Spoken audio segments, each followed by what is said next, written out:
कश्तियाँ उन्हीं की डूबती हैं जिनके ईमान डगमगाते हैं, जिनके दिल में अच्छाई होती है, उनके आगे मंजिल भी सर झुकाती है, उनके आगे मंजिल भी सर झुकाती है। क्षमा गणे, राम राम। मैं हूं आपका साथी हर्ष क्लासेस से हर्षन कुमार। दोस्तों, बहुत ही लंबे अंतराल के बाद आपसे अब रूबरू मिलना होगा। दोस्तों, आज हम भूगोल की क्लास में अक्षांश और देशांतर के बारे में बहुत ही सरल क्वेश्चन लेके आए हैं विद्यार्थियों। आज का पहला क्वेश्चन इस तरह से रहेगा, निम्न में से पृथ्वी का छोटा रूप है। ऑप्शन है चंद्रमा, ब आकाश, स ग्लोब, द संसार। दोस्तों, आपको पृथ्वी का छोटा रूप बताना है, तो दोस्तों आपका सही उत्तर स ग्लोब रहेगा, यानी ग्लोब है जो पृथ्वी का छोटा रूप है। चलते हैं अगले क्वेश्चन की ओर। अक्षांश रेखाओं की संख्या कितनी है? ऑप्शन है 178, ऑप्शन बी 179, ऑप्शन स 180, ऑप्शन ड 181। दोस्तों, आपको अक्षांश रेखाओं की संख्या बतानी है कि अक्षांश रेखाओं की संख्या कितनी है। तो दोस्तों, अपना सही उत्तर रहेगा ब 179, यानी अक्षांश रेखाओं की संख्या 179 है। और ये 90 डिग्री उत्तरी अक्षांश और 90 डिग्री दक्षिणी अक्षांश है। ये दोनों अक्षांश रेखा ना होकर अक्षांश बिंदु हैं, इसलिए अपना सही उत्तर रहेगा बी अक्षांश 179 रेखाएं होती हैं और अक्षांश बिंदु पूछे तो अपना सही उत्तर रहेगा 181। चलते अगले क्वेश्चन की ओर। दो अक्षांशों के बीच की दूरी कितनी है?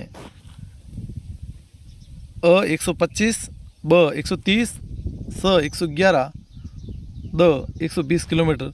तो दोस्तों, दो अक्षांशों के बीच की दूरी 111 किलोमीटर है। चलते अगले क्वेश्चन की। 23.5 डिग्री उत्तरी अक्षांश को किस नाम से जाना जाता है? अ मकर रेखा, ब भूमध्य रेखा, स कर्क रेखा, द उपयुक्त में से सभी। तो दोस्तों, अपना सही उत्तर रहेगा कि उत्तरी अक्षांश को किस नाम से जाना जाता है। डायग्राम के द्वारा समझेंगे। ये 0 डिग्री अपना अक्षांश जिसे भूमध्य रेखा कहते हैं, ये 23.5 डिग्री और ये 23.5 डिग्री दक्षिणी अक्षांश। तो दोस्तों, उत्तर में अक्षांश है उसे हम कर्क रेखा कहेंगे, तो अपना सही उत्तर स रहेगा कर्क रेखा। चलते अगले क्वेश्चन की ओर। निम्न में से सबसे लंबी अक्षांश रेखा है। आपको सबसे लंबी अक्षांश रेखा के बारे में बताना है। तो दोस्तों, सबसे लंबी अक्षांश रेखा है वो भूमध्य रेखा पर होती है और सबसे लंबी अक्षांश रेखा है वो भूमध्य रेखा है। अपना सही उत्तर ब रहेगा। चलते अगले क्वेश्चन की ओर। सूर्य की किरणें भूमध्य रेखा पर सीधी कब बढ़ती हैं? सूर्य की किरणें हैं वो भूमध्य रेखा पर सीधी कब बढ़ती हैं? तो देखते हैं डायग्राम के द्वारा। ये पृथ्वी है,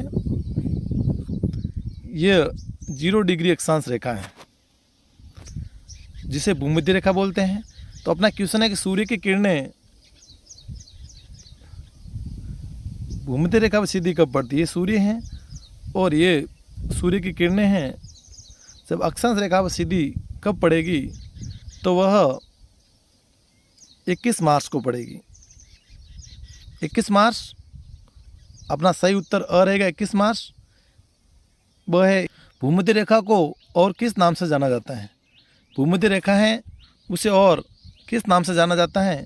तो दोस्तों, उत्तरी ध्रुव के नाम से नहीं जाना जाता है, ग्रीनविच रेखा के नाम से जाना नहीं जाता है। तो अपना सही उत्तर रहेगा स विषुवत रेखा।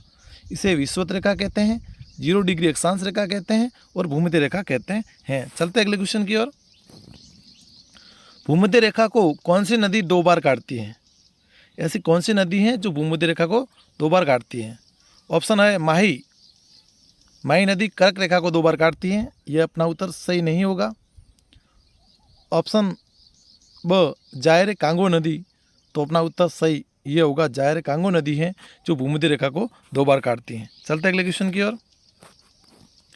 माही नदी किस रेखा को 2 बार काटती है? अभी मैंने आपको बताया था कि माही नदी है वह कर्क रेखा को 2 बार काटती है। माही नदी है वो कर्क रेखा को 2 बार काटती है। चलते अगले क्वेश्चन की ओर। मकर संक्रांति कब आती है? अगला क्वेश्चन है दोस्तों, मकर संक्रांति कब आती है?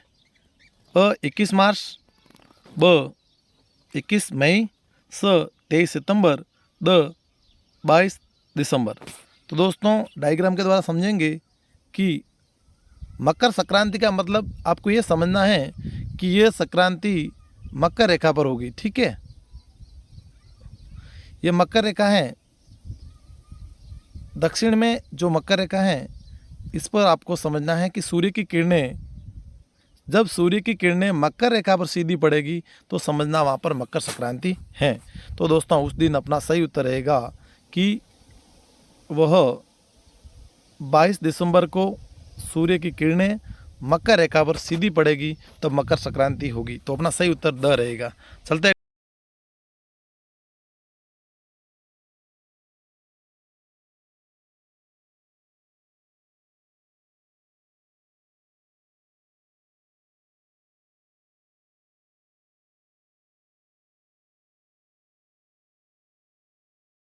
अगला क्वेश्चन दोस्तों, करक संक्रांति कब आती है? अ 21 मार्च, ब 21 जून, स 23 सितंबर, द 22 दिसंबर। दोस्तों करक संक्रांति कर्क रेखा पर आएगी। कर्क रेखा 23.5 डिग्री और यहाँ पर सही उत्तर रहेगा ब 21 जून। दोस्तों 21 जून को कर्क संक्रांति आती